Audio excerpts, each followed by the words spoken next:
係樂善堂梁哲偉紀念中學嘅學生，佢嘅主題係花老闆，有請。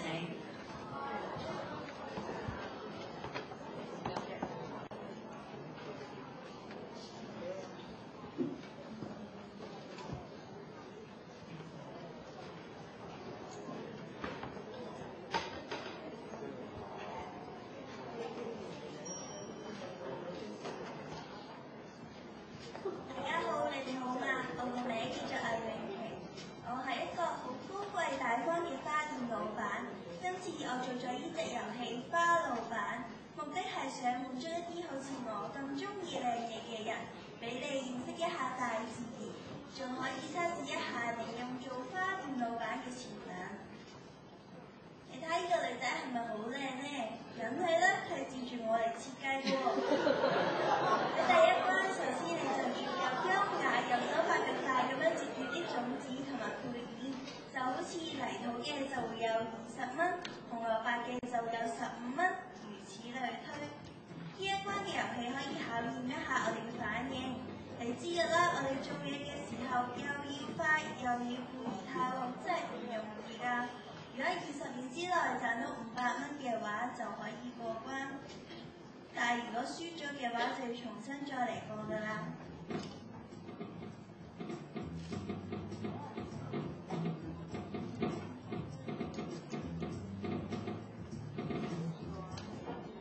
我哋可以進入第2關啦。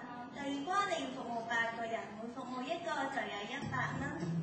嗱，開花店嘅梗係要接觸客人啦，唔通一見到人就嚇到腳軟咩？呢個遊戲就可以俾你訓練一下去面對客人。仲有啊，如果你攞錯花俾客人，客人會唔接受，呢個時候你要抌落垃圾桶，咁樣會浪費咗支花，好唔環保㗎。所以我哋做嘢嘅時候就要小心啲啦。喺第3關你就要同時服務4位客人，所以都會好忙㗎。你睇下呢啲花嘅圖樣係咪好似真嘅花咁呢？其實係我照住一啲真嘅花嚟畫㗎。玫瑰代表愛情，菊花代表清靜，向日葵代表快樂朝氣，而百合就代表優雅同埋神聖。我哋要帶住祝福咁樣送俾客人。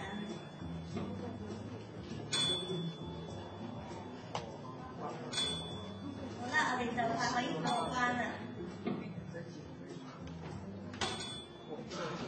去到第4關，已經自己開咗店鋪嘅你，會接觸到唔同嘅客人，佢哋可能會用英文同你講佢哋要啲乜嘢。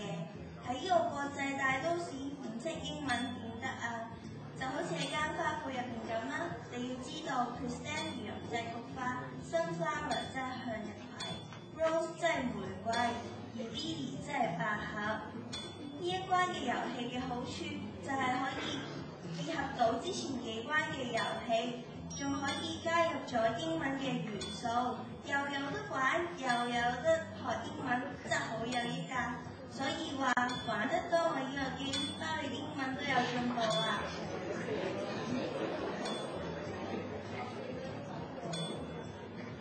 我哋就快可以過關啦。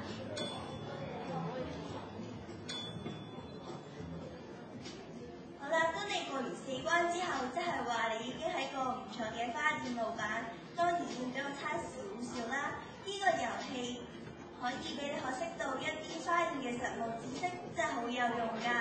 唔好話我賣花讚花香啦，呢個遊戲適合男女老少。男仔嘅送花俾女仔就要識多啲嘢，女仔嘅就要識得收花，要明白花中嘅濃情厚意。喺呢個咁精緻嘅經，其實當中唔單止可以俾你學識到一啲花店嘅實務知識，其實當中仲有好多少女心事等你去發掘㗎。希望你哋會中意啊！多謝。